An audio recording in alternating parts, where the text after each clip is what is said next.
Hi, and thanks for hitting the snooze button. I'm Neil Headley. I was prepared to write off a literal lifelong battle with insomnia as just being part of spending more than 30 years in morning television and radio. Well, I dug a little deeper and found out that I had a lot more to learn. So, in this series, we try to fix your sleep by figuring out why mine is so horribly broken, and maybe we can stumble upon some answers together. There is almost too much show here this week. In fact, I may need to ask you to leave a quarter beside your phone or your computer or whatever you listen to the show on, because we are quite loaded with at least that's how I hope you feel about it. I hope you get to the end and you go, wow, what a load of show that was. Before I get into the details, I want to take care of a couple of items of business. Now, I don't normally do this, but I wanted to thank the person who jumped on Apple Podcasts and left the following review there along with a 5-star rating. They said, and I quote, "This is an excellent source of information on sleep problems and how to fix them. Guests are among the most renowned in the field of sleep medicine. Highly recommended."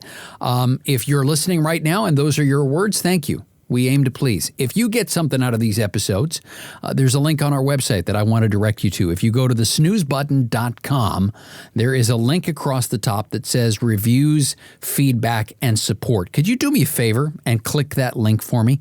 Every single person that clicks that link makes a difference. And once you go to that page, you'll see what I mean. One other piece of business related to the Sleep 2020 conference that happened virtually this year, and as I'm recording this, just wrapped up a few hours ago, there was some pretty incredible sleep science from hundreds of gifted researchers. And if you were one of the attendees or one of the presenters or one of the session leaders who did some of the live streaming, I want to use this as your official invitation to come on the show and talk about the work you're doing. It starts with sending us an email. The email address is guests@thesnoozebutton.com. That's guests@thesnoozebutton.com. That is all it takes to get the ball rolling. I had hoped to deliver that invitation in person if the conference had gone as scheduled in Philadelphia this year, but we'll see you next year, wherever Sleep 2021 is happening. Now, later on in this week's episode, I'm hoping we can squeeze in my friend Dr. Michael Grandiner from the University of Arizona after wrapping up that virtual sleep conference. We also have Dr. Spencer Dawson, a clinical psychologist in private practice specializing in behavioral sleep medicine. Yeah, have you ever had one of those nights where it seems like you literally blinked, but you look at the clock and hours have gone by, or maybe a night where you wake up feeling like you slept pretty well, but your partner's mad at you because you actually were tossing and turning all night long, even though you have no memory of that? It's something called sleep state misperception.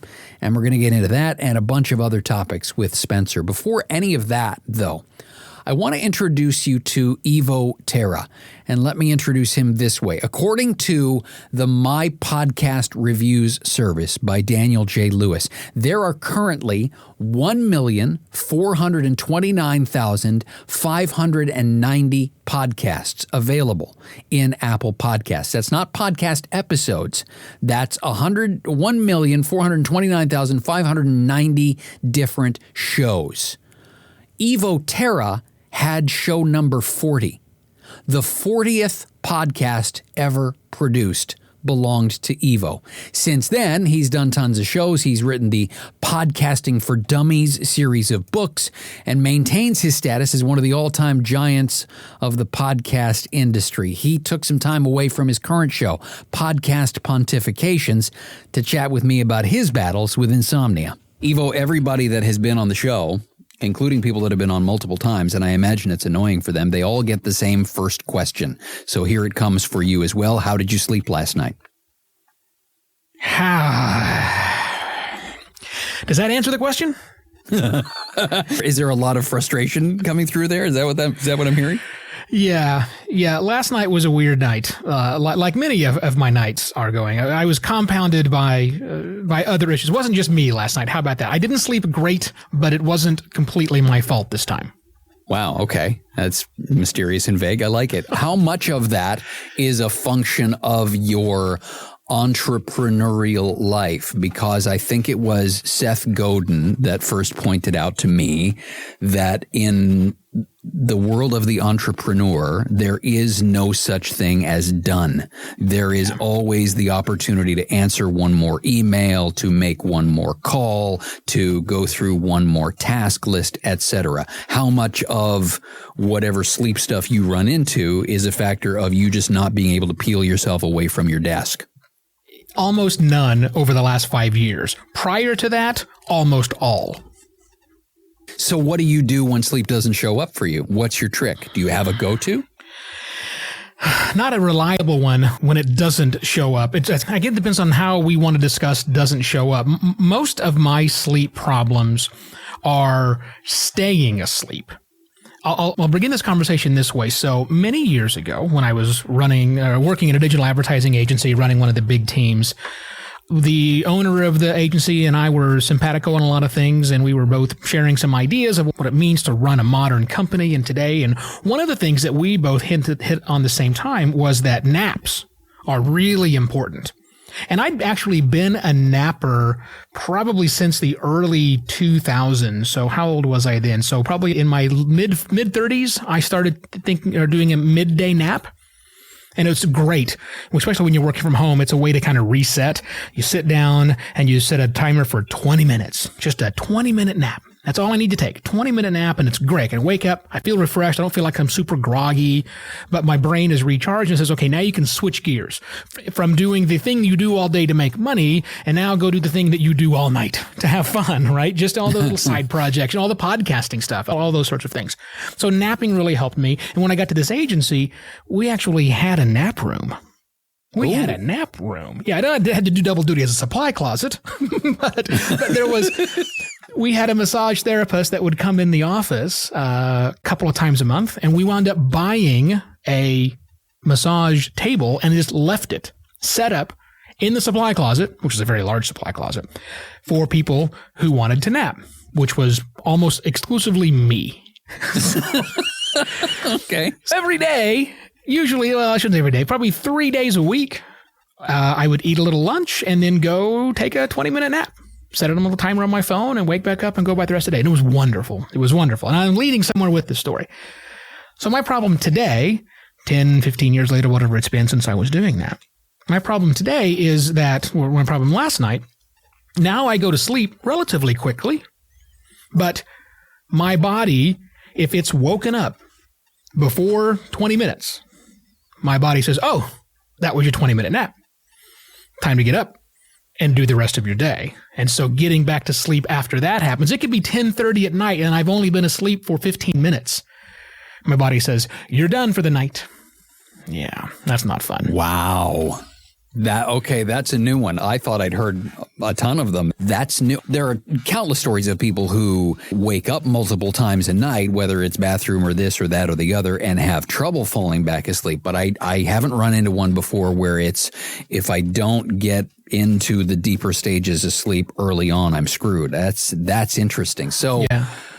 So do you just get up and deal with it at that point, or what happens then? Yeah, then I've got to make a decision, right? So sometimes it's, let's pick up the book. You know, that thing I was reading 15 minutes ago. Let's pick it up again and keep reading, because that usually causes me to fall asleep after a while. Sometimes it's get up and go watch some television.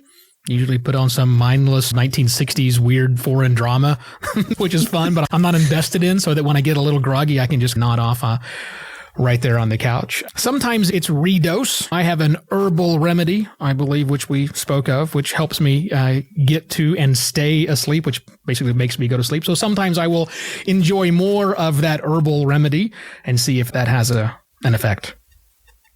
Without getting into detail on the herbal remedy, because I have a sense that people will be downloading and listening to this in certain states where that herbal remedy might not be readily available. Right. So, but here's my question. What happens when you don't partake in the herbal remedy? What happens to your sleep then? Because you know where I'm going with this. Because a few weeks ago, we had Ryan Vandrey on from Johns Hopkins, who talked about this notion. He is probably, I would unreservedly say, probably the world's foremost researcher on cannabinoids and sleep. Yeah. And he talked about how, first of all, it's hard to do large studies on this. And the ones that have been done, the research that has been done, points to there being evidence that will it help you fall asleep? Yeah, probably. At least in the short term, it will help you fall asleep. And sometimes when it doesn't, partaking in more might help you fall asleep even easier. Yep. But then once you are asleep, it's a lousy, easily interrupted, messed up sleep stages kind of sleep. So I can't help but hear you telling me what you're telling me and go, oh, Ryan would have a field day with you. Have you, is that a regular thing for you? Is that how you regularly fall asleep, or is it an occasional thing? No, it's a regular thing. I am in Arizona, and in Arizona, we are a medical state. Full legalization is on the ballot for later this year, but I have my medical marijuana card in the state of Arizona and have for a number of years. And it is an almost every night. I was a daytime user when I was a kid. That was fun. But nowadays I'm an old man, and it's really a sleep aid. And here's what I find, and I agree with your prior guest. We have terrible science on this. And we have terrible science because of the federal moratorium on the product itself. But we need a lot more testing to really understand which of the cannabinoids, THCV versus THCA versus there's a whole bunch of them in there. Which ones do the things they do. But I can tell you my, sample size of one, which is another way to say anecdote, but I like sample size of one. Study indicates to me that it is definitely an assist to get me to fall asleep. And certain strains, which are higher or lower in various types of cannabinoids, will have a different impact on my sleep. But none of them are perfect. None of them are perfect. Like, I can smoke an entire joint, to use the parlance of today's. I could never ever roll a joint, but nonetheless, I can smoke an entire one of those, which is way more than I normally do, and it will not make me sleep all night long. I still rarely can sleep past 4 or 4:30 in the morning. So when I do it does help me get to sleep without a doubt. But if something interrupts my sleep 2 or 3 hours later, which is really all that the stoniness will stay, I'm awake anytime. And so once you're awake after, what's that look like? Is there any lingering effect? Is there anything that shows up at any other point? Yeah, not really. I mean, as far as, look, here's the reality. So if I wake up, last night wasn't bad, but the night before last, I woke up at 3:30 in the morning. And it's like, well, what are you going to do? The good news is I'm not really groggy all day. Even for the times when I wake up at 1:30 and can't get back to sleep, I'm typically not groggy the rest of the day. There aren't those knock-on effects, which I hear a lot of other people talk about.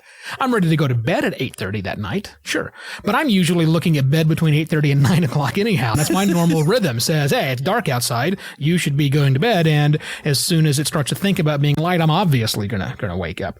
So I guess I'm fortunate in that my insomnia, it makes me mad that I didn't sleep really well, but I don't have those lingering effects a lot of other people have to deal with. So the insomnia has lasted how long for you now? Because apparently when you had the nap room and the massage table, everything was good. Although I got to tell you, falling asleep on a massage table would make me panic, because I would be that guy that would be constantly rolling off the side. Yeah, you have to be careful about that, obviously. And especially in the supply closet, because I'd roll into a shelf and I'd wake up covered in staplers. I mean, it's not a pretty picture. No, there's no good way out of that. And plus, who's banging around in the supply closet? Oh, it's Neil. Again. Who's he in there with? Luckily, just himself. It's good. Yeah, so, exactly. With all that noise, you'd think he'd had company. I'm sorry, what was the question again? We totally went off topic there. How long has insomnia been creeping into your life? Oh, goodness. I would say it has been a normal part of my life for the better part of 15 years. And it's a progressive disease, if you will. I can use the word disease because it definitely is not ease. It has been getting progressively worse over time. When my wife and I lived overseas for a number of years, it was still with me then. So you asked the question earlier about how much is it that my entrepreneurial lifestyle play into that. I didn't sleep any better traveling the world without a job or anything really to worry about. I slept about the same as I do today.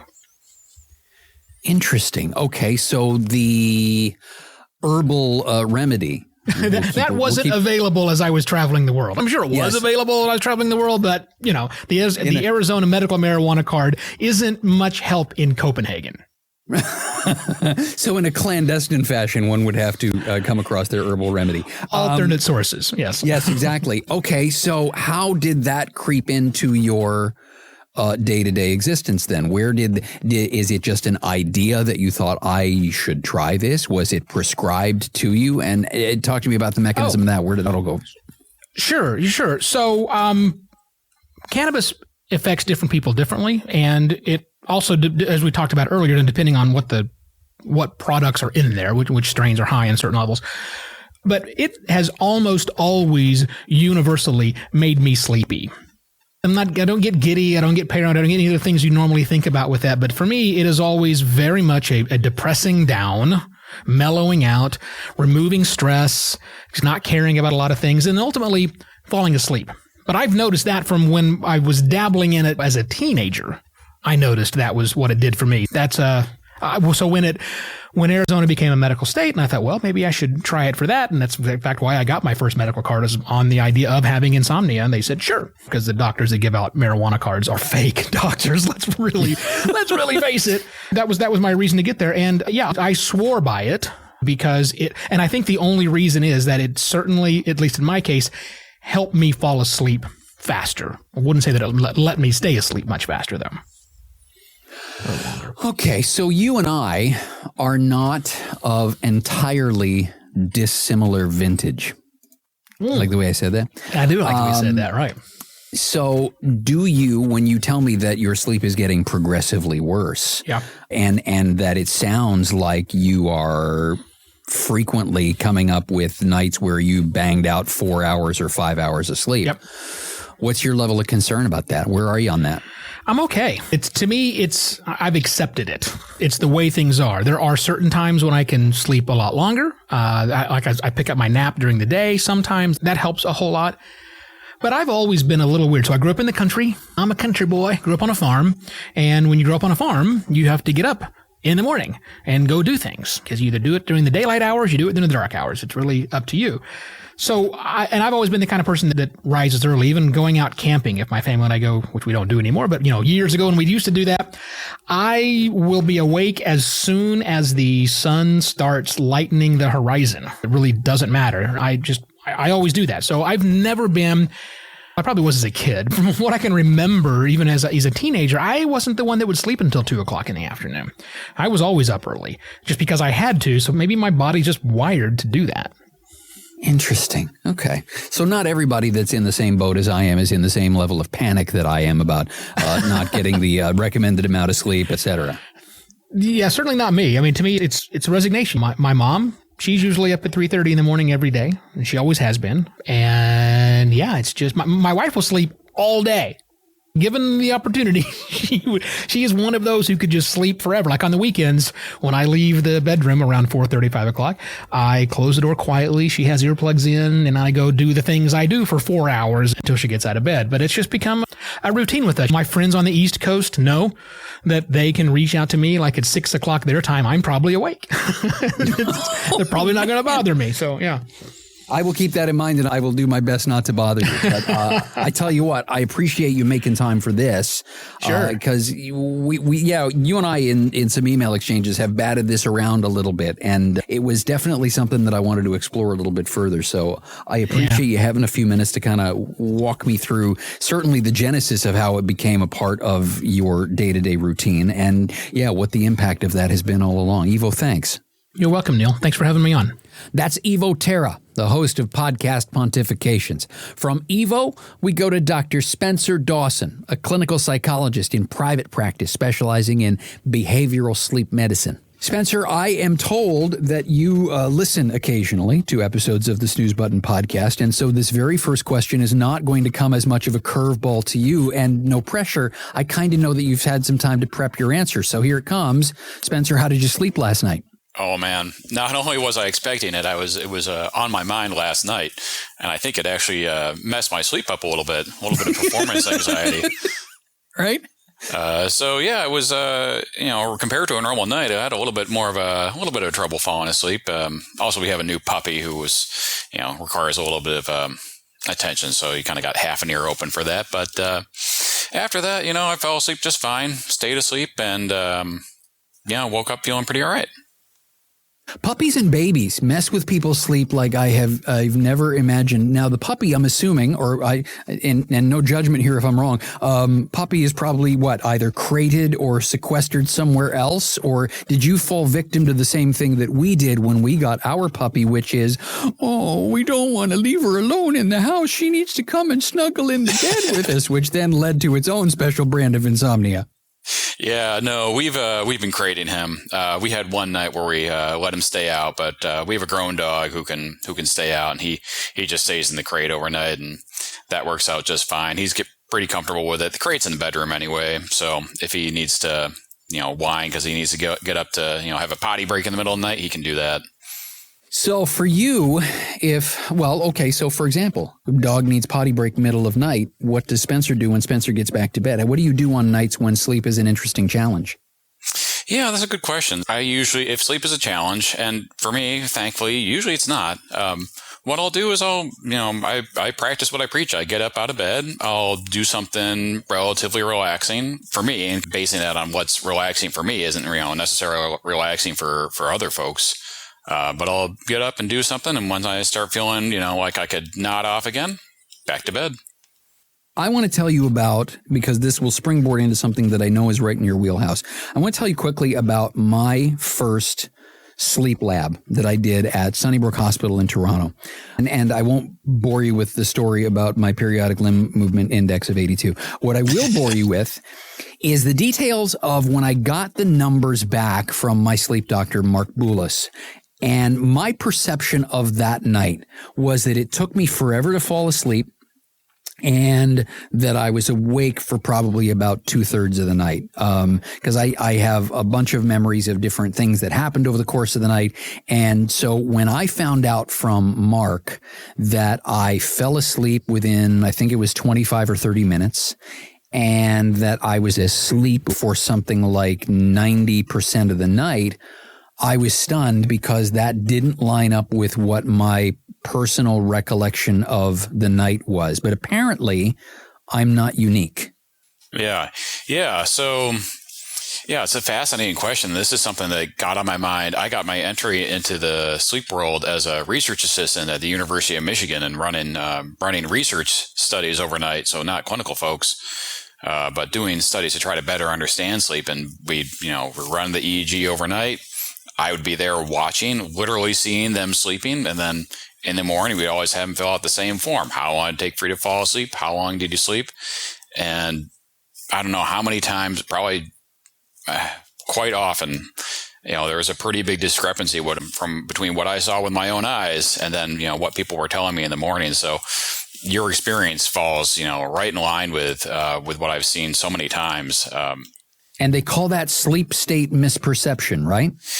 Yeah. So it's gotten a couple of different names, and it's been called sleep state misperception. It's been called paradoxical insomnia. Some people use the term sleep discrepancy, and it depends a little bit on how you understand what's going on. And I think discrepancy is probably the best term, because it's just kind of laying out that there is a difference between the two of the different ways that we measure sleep. One is with, EEG, doing your PSG in the sleep lab, and another is by going and asking people. And, which one is more valid? There isn't a straight answer to that. So I think it's important to focus mainly on the fact that there's a discrepancy. And when there's a discrepancy, that can really be informative. And this is something we see kind of across disciplines, across psychology for sure. I mean, if you have, for example, a kid who behaves one way at home and another way at school, it's not that the kid has, doesn't have a behavior issue or does have a behavior issue, and either the teacher or the parents aren't picking up on it, but rather that, you're just getting different pictures into what's going on. So, is it the fact that, that people are actually asleep when the PSG says they're asleep? Are they lying to you? Probably not. But it's a complicated question. I mean, even the people have taken such a fine-grained approach as, taking people. These are very brave people with insomnia who agreed to be in a study where they come into a lab, sleep away from home, somewhere they don't know, and knowing that they're going to be woken up in the middle of the night multiple times. That's a very brave person. And you can take folks with insomnia, bring them to the lab, watch their polysomnogram, as the feed is coming through, and wait for them to be asleep, wake them up and ask the question, were you awake or asleep? And what we find is that, folks with insomnia in that moment are going to be more likely to tell you that they were awake when you just woke them up, even if you called their name several times and say, well, I heard it once and I was awake when I heard it. So does sleep state misperception also apply to that phenomenon that I thought I was alone on this, but apparently tons of people run into this, where you blink and it's an hour and a half later? You know what I mean? Where you feel like all you did was just close your eyes, take a deep breath, and opened your eyes again. But then you look over at the clock and you realize, oh, a whole mess of time passed that I was apparently asleep and I had no idea I was even sleeping. Yeah, exactly. Yeah, it can definitely cut both ways. There can be folks who, we bring them into the lab and their sleep looks like really pretty troubled, and you ask them how they slept in the morning, they say, fine, same as usual.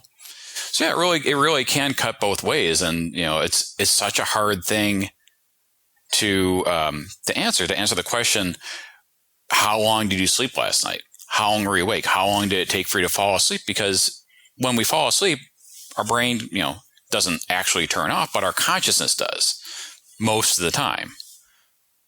And so, well, and I guess one of the things that led me down this road to even finding out what sleep state misperception was, and I guess I am going to bore you with the story about my periodic limb movement index, is that when I went for my PSG, my perception was that it took me forever to fall asleep. What apparently happened was that, and this was true of looking at, forgive me for this in advance, looking at my Fitbit data leading up to my PSG, it would tell me that it was taking me sometimes as long as 3.5 or 4 hours to fall asleep. Even though to me, let's say I go to bed at 8 o'clock and as far as I was concerned, I was out by 9, maybe. My Fitbit would say, no, you didn't actually fall asleep until about 12:15. And I guess some of that was because of the periodic limb movement disorder, that I was thrashing around enough in my sleep that as far as my Fitbit was concerned, I'm sorry, if you're moving this much, you obviously are still awake. Yeah. Does all of that tie into, because I'm looking at, for example, last night, my recollection of last night, I went to bed at 10 after 9 because I looked at my watch when I got into bed, and my Fitbit says I didn't fall asleep until, it says here, 10:28 last night. My impression of that was that I fell asleep pretty quickly. So who's right? Is it me or my Fitbit? Yeah, I mean, it sort of depends. I mean, in this case, I'd go with you. I'd say that you're the one who's right there. And the thing about these periodic limb movements during sleep is, yeah, they make you move while you're asleep. That's sort of the definition there. So if the Fitbit is, focused only on, is your body moving, then yeah, for sure, it's going to see that you look awake. Now, when you come into the sleep lab, there are limitations there too. So what we do is we usually break a continuous record of your EEG and everything else that gets measured there into 30-second epochs and assign, say, are you awake or asleep for that? And 30 seconds might seem pretty fine-grained, but, in some cases it really isn't. If you just move a little bit or if you wake up a little bit, it can be enough that, if it's 15.1 seconds, then the whole 30 seconds is counted as being awake. And especially with how sensitive the measurements are, if you kick or jerk, just a little bit, that can be enough to throw everything out of whack. In terms of being able to pick up what your brain is doing from the EEG, just because of how sensitive those measurements are, having some audio background, I'm sure you have some audio background, you have the gain on the amplifiers turned up pretty high. So when you whack it, it kind of maxes out and takes a little while for everything to stabilize again. So if you can't tell what it is, the rules say, if you're moving that much, you must be awake. So we kind of fall into the same trap in the sleep lab. So does sleep state misperception or paradoxical insomnia or whatever you want to call it, does it have any implications for patients in terms of being something they need to get looked at, or is it just another interesting statistic sort of in the overall sleep picture? Yeah, so I think people look at it in some different sorts of ways, and there's I think that if you have the sense that your sleep is not great, it's worth getting looked at and worth consulting with a professional, and whether that's something subjective or objective. I don't know if you'd be able to make that discrepancy without going and seeing a professional in the first place, but yeah, there are a lot of associations between this discrepancy and a lot of other problems, whether it's sometimes it's tied in with more sort of mental health problems. That doesn't mean that one's causing the other. It could go either way. It could go both ways. It could be sort of a cycle. But it's also, the encouraging thing is that it's something that does tend to respond to treatment in a lot of cases. Usually what we see is, if you can find a study that has some nice longitudinal data and you're plotting both what people think they slept and then what their sleep was measured as with something like one of our ActiWatches, one of our research grade Fitbits. What we see is, maybe at first people are underestimating their sleep, and as treatment progresses, people are then overestimating their sleep, which is actually the normal way for somebody to perceive their sleep is if you take somebody who's a good sleeper and ask, how do you sleep last night? They might not have any recollection. They might not know, what they were thinking about before they fell asleep, how long it took for them to fall asleep, even what time they turned out the lights, because they're just not really paying attention to that. And so they say, well, must have been pretty quick. I didn't really think about it. Even though we know that, a normal night of sleep, includes a number of wakings, even if they're pretty brief, a lot of times we don't even remember them.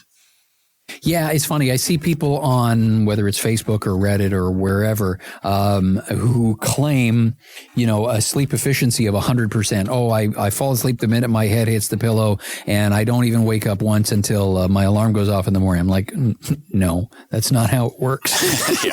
But you can't tell them that, because as far as they're concerned, that's their experience. Is yes, I fall asleep instantly, and I barely toss or turn. Heaven forbid, I don't snore. None of that. And they have this idea of themselves as the picture perfect sleeper. I guess where this becomes a problem, for example, for a person like that, who believes that they've got a sleep efficiency of 100%, and yes, I fall asleep as soon as my head hits a pillow, etc., that if they're, and correct me if I've gone astray here in mixing up my titles and terms, if their perceived sleep state is serious enough, there might actually be sleep issues there that they're not even conscious of. Yeah, absolutely. I think it really relates to something that I've noticed in the field in general, which is that people put out these blanket recommendations that, we've seen this for a long time. Article in a magazine says you have to get 8 hours of sleep, and then everybody with insomnia sort of freaks out, says, whoa, that's awful. And then people who don't have insomnia say, nah, I don't need that. I get by just fine on 6 hours. And so that message doesn't work so well. And then we have some people come in and, explain a lot more about some of the health benefits. Okay, great. Kind of, again, supporting, getting more sleep. And so maybe you get to encourage some people who aren't prioritizing sleep to actually, go and, make it more of a priority at the expense of the folks with insomnia who then say, oh, no, I'm going to develop Alzheimer's disease. I'm going to get a heart attack. I'm going to have a stroke. And then to the rescue come the insomnia experts who say, no. It's all okay. It's not that big of a deal. A lot of the data is is unclear on this, and it might not hold for folks with insomnia or whatever sort of reassurances, and you should really take these particular steps. But some of those recommendations, those might apply just fine to folks with insomnia, but you apply those to folks who don't have insomnia, and you again end up with some just recommendations that aren't really appropriate that can cause more problems. So, with a person who has 100% sleep efficiency, and they think 100% sleep efficiency is perfect, that's one metric. And if somebody says that, we say, okay, all right, that's good, but what else? How much sleep are you getting during the day? Are you falling asleep during the day? What is this actually looking like? How can we really sort of flesh this out and paint a broader picture of your overall sleep health? Well, it's funny that you say that too, because when I'm interacting with these people, and I try not to anymore, unless somebody said something that's just so outrageous that I can't help but weigh in. I never say anything to anyone in any of these discussion groups or anything that isn't based on something I've heard from a prior guest on the show, for example. And so based on even just this interaction that I had with this 100% sleep efficiency person, based on things that other people had told me, I said, okay, if you're asleep as soon as your head hits the pillow, that's a sign that you probably have some kind of sleep deprivation thing going on. And if you need an alarm to wake you up in the morning, that's another sign that you probably have some kind of sleep deprivation thing going on. So both things to me are suggestions that maybe you're not the champion sleeper you think you are, that maybe there's some stuff going on that you maybe want to take into account and get looked at. Do you ever have people show up at the sleep lab who don't think there's anything necessarily wrong with their sleep? Their experience is that everything is fine, but some other thing has brought them in? Well, not usually, because usually they're, who's going to show up to a sleep lab if they don't have a sleep problem? Right. It's pretty uncommon. So, well, in my case, I had, and it was kind of the genesis of this show was I had just kind of written off all my sleep stuff to, I wake up at a stupid hour to go to work every day, and I'm just going to have this fractured relationship with sleep, until my wife started talking about, here's how much you're snoring. Here's how much you're tossing and turning. Here's what's going on. So I didn't realize necessarily that I had anything diagnosable going on, but it was the information my wife gave me and the information I was getting from my Fitbit that's made me go, all right, maybe I need to look into this a little bit. You know what I mean?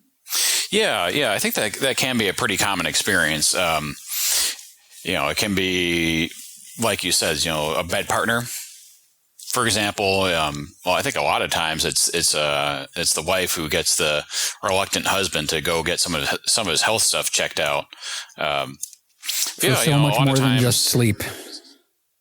Absolutely. And there are just a lot of misunderstanding around what is normal sleep, and is snoring normal or not. And we see it even from a young age in cartoons of cartoon characters sleeping, and it's not taken as anything bad. It's just sort of normal sleeping. And so there's a little bit of an element of that. So yeah, it's a lot of times it's worth getting it checked out if there's some concerns being raised by folks who are either the bed partner for sure is a good metric there, sort of the canary in the coal mine, somebody who you might be sleeping through whatever sorts of problems that a particular person has, but their sleep is disrupted. But another sort of nice thing about that is that a lot of times treating one person ends up benefiting two people. True. Yeah, very true. For my case, my insomnia and my periodic limb movement disorder kind of went hand in hand. And so thankfully, when I got this wonderful little bottle of Mirapex that Mark Boulos prescribed for me, and we knocked out the periodic limb movement disorder and my RLS as well, then the quality of my sleep improved drastically, and the insomnia became less of a, a thing that was screaming for my attention. Is it typically a scenario where if there are a few things at play, you fix one and everything's good? That's really the ideal situation. Sometimes, though, our problems can conspire against us.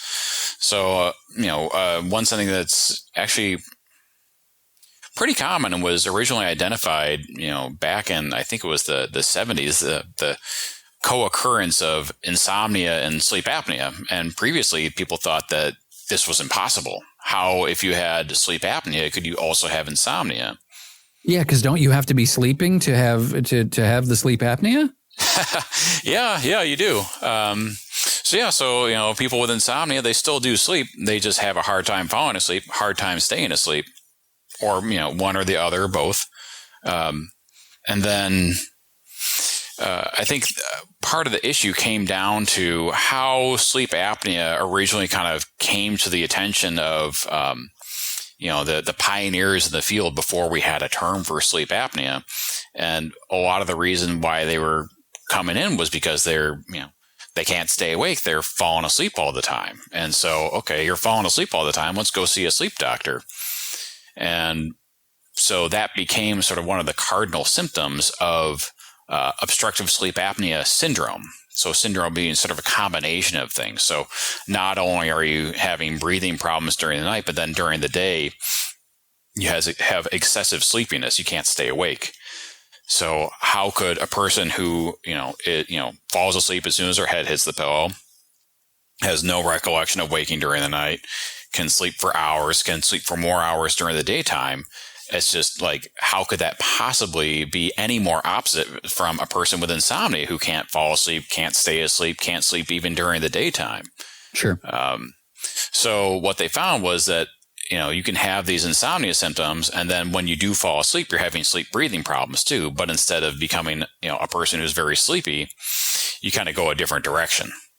It's not enough to kind of smooth things out, this accumulated sleepiness from the sleep fragmentation.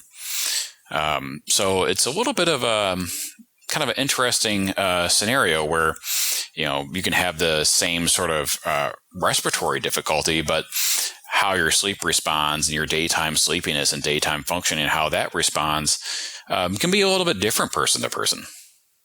Is sleep apnea becoming the easy to reach thing on the shelf for GPs and family doctors, do you think? Like where, if they're looking to treat, they'll say, here, take some melatonin. Or if you go in describing a particular, I'm snoring at night, well, then you obviously, like my case, I went to my my family doctor, and my wife told her that I was sleeping and that it was occasionally like trying to go to sleep next to a chainsaw, which is good.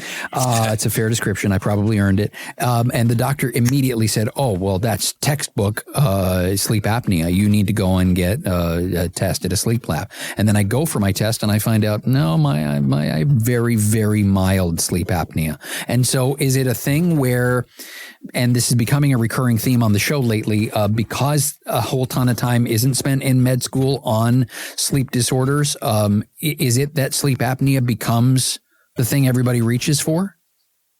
Yeah, I think for your primary care docs, for your GPs, they got to have a pretty good handle on being able to identify the most common source of problems and knowing when to refer, knowing when something is a little bit beyond their scope. So sleep is kind of in a nice place in that, if your GP could just say, "Oh yeah, it's sleep apnea," send you home with a CPAP, and then you never would have found out that you had, this periodic limb movement disorder. Or at least that would have taken more time as you pursue this other avenue, find it's not working, feel more frustrated, come back and say, whenever you can get back into the clinic and say, "Oh, actually, good try, doc, but, it will help with the chainsaw, but, I'm still dancing in my sleep." So it's kind of nice that right now, getting a sort of the idea that sleep apnea is what's going on gets you sent to a sleep lab, maybe sent to a sleep physician for an examination that can be more comprehensive. It's nice that, it is on more people's radar as something that can be a problem, and not only a problem, but a treatable problem. Okay, so let's talk about it as being a problem. Because this was an interesting conversation too from a few weeks ago with Jay Ellis, where we talked about the difference between acute insomnia and chronic insomnia. So for a person who, where is that line of just plain old garden variety snoring, which may or may not be objectionable to the person next to us? Where's the line between snoring and I potentially have sleep apnea that I need to go for a PSG and get treated? Where's the line there? How do we know? If I'm sitting at home listening and my spouse complains that I snore, how do I know whether or not it's something that needs attention? Yeah, I'd say it's a difficult question to answer in some ways. I think one good metric is, can your snoring be heard through a closed door? And if the answer is yes, that's probably something that requires following up, because, even our definition of snoring, I feel like, is a little fuzzy. And you could say that, somebody's snoring when they just have audible breathing without any sort of interruption or that sort of guttural vibration of our tissues rumbling as they're partway collapsed, and we were trying to move air through our throat and creating a little bit of a trombone or trumpet that sounds a lot less melodious. And so yeah, right? so it's not just there's that other extreme where you're like Fred Flintstone and the bed sheets are coming up and down off the bed while you're snoring. Exactly. Yeah. So something like being able to hear it through a closed door, that kind of gets at the volume. Hearing somebody gasping or choking, that's certainly a good sign that there's something more serious going on that should be checked out. Or some of the other issues that can come along, like high blood pressure that's not responding to treatment, that can be attributable to obstructive sleep apnea, as one example. Really? Okay, that's one I didn't know. Yeah, so it's again, sort of a good news, bad news. It's bad news that's causing it, but it's good news that there's a way to improve your cardiovascular health without another medication. And something that may have the benefit of, helping you sleep better through the night, helping your spouse sleep better through the night. Maybe you've started using separate bedrooms and now maybe you can sleep together again. And then also feeling more awake during the daytime. So it can be just, I wouldn't call it a panacea, but it's got multiple benefits that people can reap. You're hilarious, because here's what's going on right now at Headley Manor, is that Mrs. Headley and I are having this interesting conversation about and again, I'm sorry for the term. I didn't invent the term, Wendy Troxel. I'm sorry. We're talking about our sleep divorce, which has been going on for, I think, about 6 months now, where we started sleeping in separate bedrooms. But the downside of us now sleeping in separate bedrooms is that I have no idea what I am doing at night. I have no idea if I'm because there's nobody to complain about my thrashing, my snoring, my whatever else is going on. And so as we get to the stage where my numbers on my tracker are looking decent enough that maybe we need to consider putting an end to the sleep divorce and getting back together in the same bed, I'm terrified that on night one, there I am lying flipping around like a fish on the bottom of a boat again, and just go back to the other room. Like, you know what I mean? So there's that idea of, I would like to think that I've got the problem licked, but I don't know until I either go back for another sleep test or until she can weigh in and let me know if my progress is on some level imaginary. Yeah. Well, I think probably, trying to go back to sharing the same bed is probably going to be a little bit cheaper than, oh no, you're in Canada, aren't you? The economics of the healthcare system are a little bit different there. But at least you can try that whenever you want. I feel like, honey, I feel like, my sleep's a little bit better. Maybe we can give this a try. And then it's up to her to say, yeah, we can give that a shot, or Yeah, because she's sleeping like gold ever since I moved into the other room. It's she's doing great, and so we came to realize that all of the trouble that she was having sleeping were directly attributable to the problems that I was having sleeping. I love that for people who are joining the show every week, and I'm finding more and more of these people are out there. I didn't know they existed. They show up looking for a takeaway or two, something that they didn't know before, and there's so much there about the idea of when your sleep apnea or your sleep issue is at a stage where you need to go and get it looked at, and I'm super grateful for that piece of it. So before we go on to anything else, thank you for that, because that's one of those that people who have tuned into the show are going to walk away going, I have this going on. I didn't know. And now I know I need to go and get it looked at. So Spencer, thank you for that. Yeah, happy to have the opportunity. Before I completely let you go, I know about some of the work that's gotten your attention previous to our getting together today. What's on your radar right now? What are you looking at right now? What are the things that have your attention as far as the sleep world is concerned?